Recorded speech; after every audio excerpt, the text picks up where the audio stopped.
We had a steering group for diversity and inclusion. That was a key one for us, as I mentioned, because we grew so quickly. So for us, it was very much about, okay, we've grown quickly, have we grown in the right way? We want to ensure that there's enough women in leadership roles. And we're kicking off a set of events in this space. So bringing the women who are in leadership roles in the business to talk more openly to the other people across the team around how you can get into those leadership roles, the allyship across the business. So that's the first area that we're working on. The second, again, with diversity and inclusion, talking around the flexibility there. So what flexibility you have at the workplace, what we can offer as a business, and then again, being part of the broader Visa family, what flexibility is on offer there. And then the third final area is around mentoring. So myself, I'm part of the Girls Network, which is a mentoring organisation where we're working with individuals, young girls who are in less fortunate areas. We're mentoring and coaching them. They have interest to get into financial services. So we're really coaching the next generation, I would say, of financial services. I guess my journey started with being involved with Payments Association, Women in Payments Project Group. And those conversations were sort of starting to take place about 6 years ago. And going to the project group, I realised that there was a lot of women with, different issues that needed to be outed, and also for us to need to work out how to sort them out.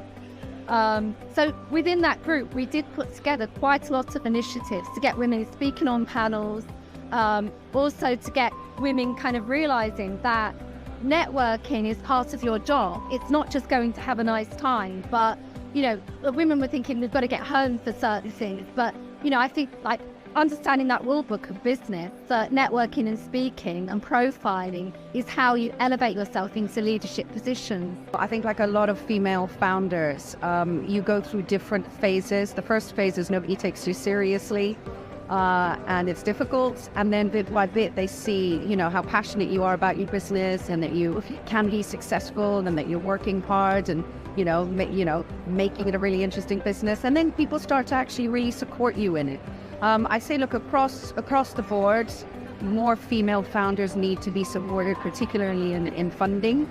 There's a huge lack of funding opportunities for female founders, but I would encourage every woman, every girl out there to pursue any career that you want, whether it be in tech or payments, which are slightly more unusual for women, but it's hugely gratifying. Social is where we believe we can make a very big impact. And coming from Latin America, where we see a lot of inequality, and we see that a lot of people don't have access to formal education or formal jobs, we try to create a program that would bring them to the marketplace and then give them jobs and the education that they need to become a better professionals. So we have 3 programs in place that have been running for 2 years. The first of them is where we go to underprivileged areas of Brazil, and we find those people that are interested in learning technology. We train them, and then we bring them to work with our company or with partners and clients. And with that program, we train 1,000 people per year. About 100 of those stay with us, and the others find jobs with the clients and partners or in the marketplace themselves. And the second program is where we accelerate startup companies from the favelas of Brazil, and we work together with an organization called Vale do Dendê in Bahia, Salvador, where we accelerated a number of technology companies from the favelas, and 3 of them are already going to the Series A and Series B round, so being already very successful. And the third program is how do we bring more women into technology, right? And we've managed to get 40% of our workforce that are women already in technology, which is we're very proud of those results.